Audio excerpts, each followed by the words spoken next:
Deux titres ce soir. Les sages-femmes de Côte d'Ivoire exhortées à plus de professionnalisme. Leur syndicat entend également améliorer leurs conditions de vie et de travail. Enfin, au Togo, un troisième mandat pour le président Faure Gnassingbé. Il a été réélu avec 58,75% des suffrages, résultat contesté par l'opposition togolaise. Madame, Monsieur, bonsoir et bienvenue. Les produits cosmétiques décapants désormais interdits en Côte d'Ivoire. C'est une décision du Conseil des ministres tenue aujourd'hui au palais présidentiel. Le gouvernement ivoirien, pour préserver la santé des populations, interdit ainsi l'importation, la fabrication et la vente dans le pays des produits éclaircissants et autres produits d'hygiène contenant plus de 2% d'hydroquinone. Autre actualité, la rentrée solennelle de la première session ordinaire 2015 de l'Assemblée nationale. Cette session va s'étendre sur 3 mois et permettre aux parlementaires ivoiriens de plancher sur des textes, notamment la loi organique pour la création de la Cour des comptes. Un mot sur la présidentielle d'octobre prochain en Côte d'Ivoire. La commission électorale indépendante a rendu publiques les différentes dates des étapes devant conduire au scrutin. C'était lors de la 3e conférence des ambassadeurs ivoiriens à l'extérieur du pays. Les pupilles de l'État, entendez les enfants orphelins ou abandonnés, et les pupilles de la nation, les enfants des victimes de guerre, désormais recensés, encadrés et intégrés dans la société.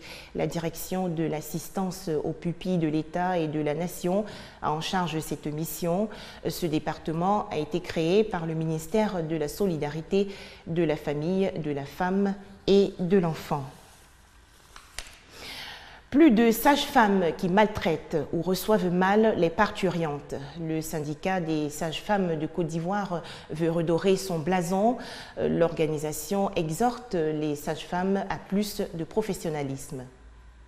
La sage-femme ivoirienne doit avoir un comportement exemplaire. Au sein de sa corporation, elle doit faire preuve de compétence, de sérieux, de courtoisie pour mériter le respect dû à cette noble profession. Pour Hélène Nyonsaé, secrétaire générale du syndicat national des sages-femmes ivoiriennes, les sages-femmes ne sont plus respectées ni au sein de leur corporation, ni auprès des populations. Cela, ajoute-t-elle, pour la simple raison que certaines d'entre elles ont des comportements déshonorants. Même si leur compétence n'est pas forcément mise en cause, l'accueil et la courtoisie ne sont pas souvent au rendez-vous. Résultat, les sages-femmes sont souvent prises à partie et cela doit changer. Pour les protéger et les amener à faire preuve de conscience professionnelle, le syndicat s'est engagé à améliorer leurs conditions de vie. Ainsi, pour une meilleure prise en charge des sages-femmes, une convention de partenariat a été signée avec une maison d'assurance de la place.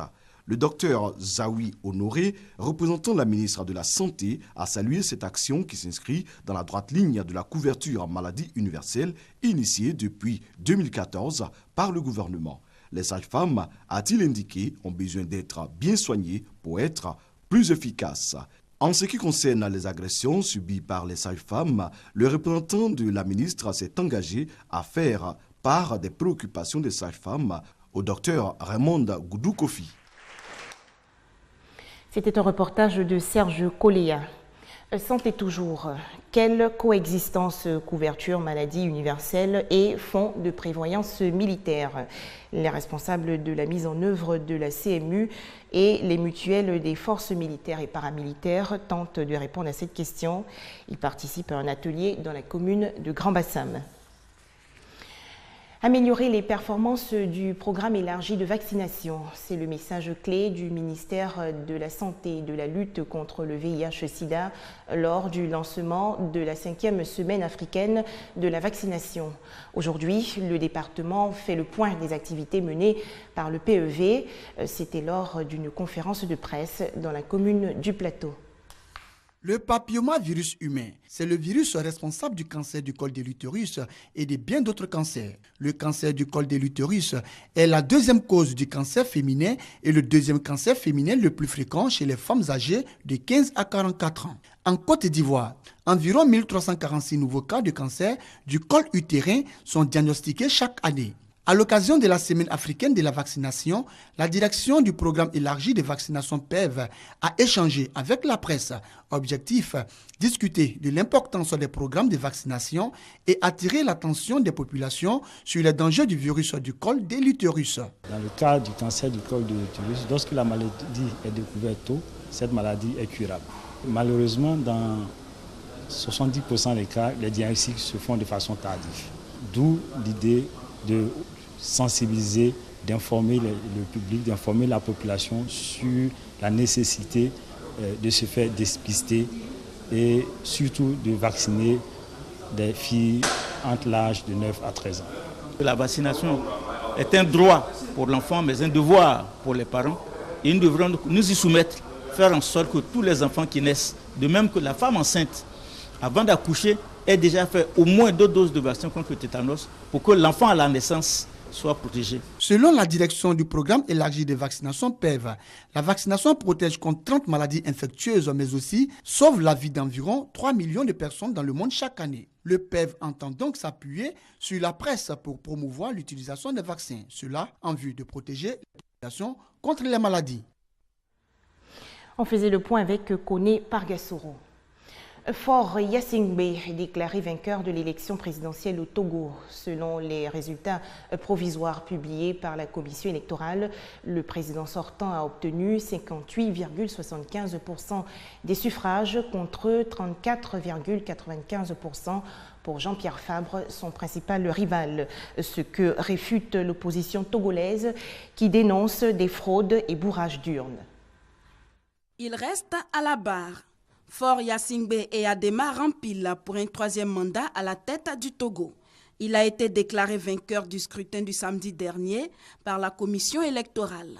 La commission électorale nationale constate que M. Faure Eswatsimna Gnassingbé est élu au titre des résultats provisoires.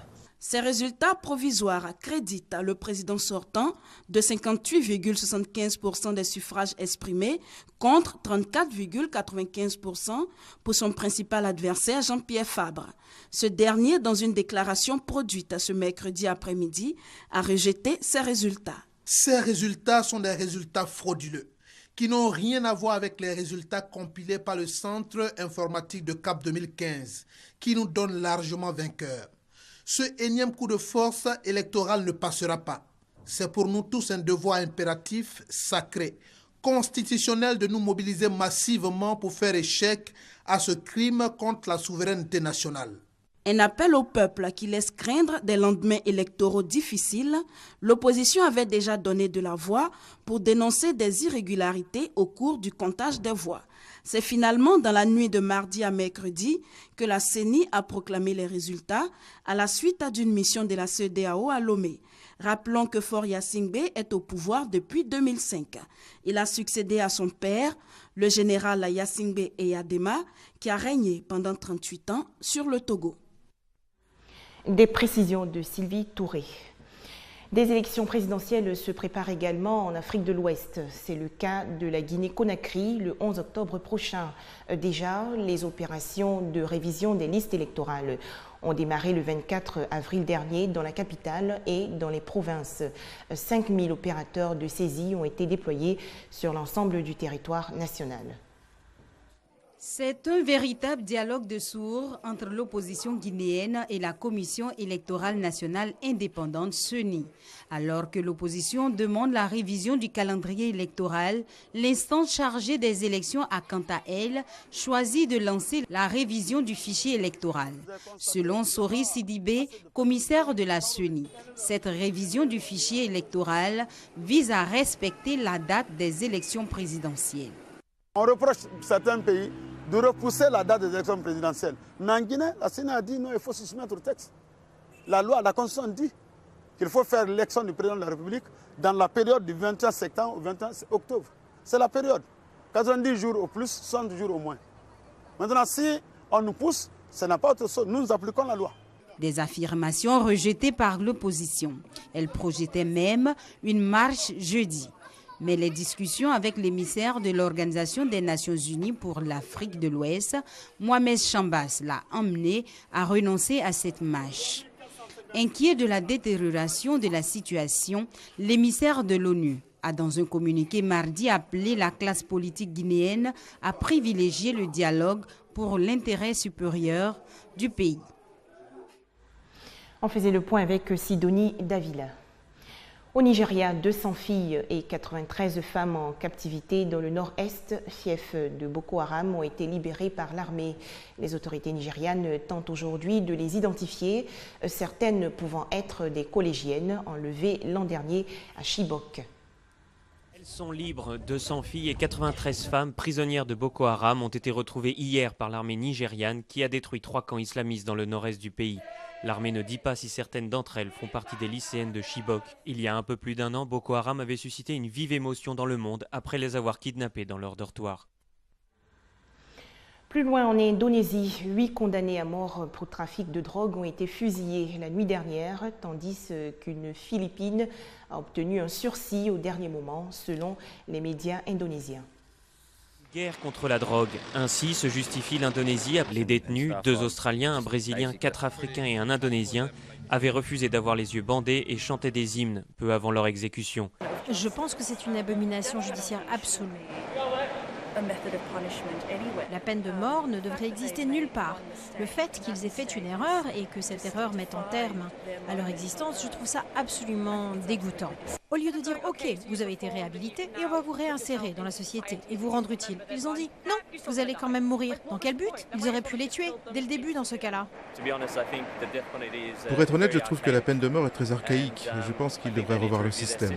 Mais pour le moment, c'est comme ça que ça fonctionne. Nous respectons la souveraineté de l'Indonésie, mais nous déplorons ce qu'ils ont fait. Et cela ne peut pas être considéré comme une affaire courante. Pour cette raison, une fois que toutes les formalités auront été achevées pour les familles Chan et Sukumaran, notre ambassadeur sera rappelé pour consultation. Une jeune mère philippine, très soutenue par tout son pays, a obtenu un sursis de dernière minute. Sursis fragile pourtant, tout comme pour le Français Serge Atlaoui, dont la vie reste suspendue à un dernier recours administratif. Des manifestations au Népal, 4 jours après le séisme qui a fait plus de 5000 morts. Les rescapés en colère se sont heurtés à la police anti-émeute aujourd'hui à Katmandou, la capitale. Les manifestants qui attendent en vain d'être ramenés vers leurs familles dénoncent le manque d'eau et la pénurie alimentaire. Réplique, l'absence de toit sous la pluie et le manque de nourriture, les habitants de Katmandou sont à bout. La police anti-émeute a dû intervenir à l'aube pour calmer la foule qui tente de fuir la capitale. Le gouvernement avait annoncé qu'aujourd'hui les bus allaient partir à 6 h du matin pour différentes régions du Népal. Il devait y avoir 500 bus pour Baneswar, Maitigar ou Tinkun. Je suis venu à 3 h du matin. J'ai fait la queue pendant 4 heures sans rien. Et maintenant, le gouvernement dit qu'il n'y a pas de bus.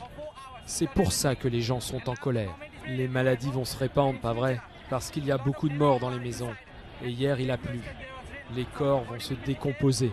Alors que la recherche des survivants du séisme se poursuit, dans les villages reculés, le désespoir est plus grand encore.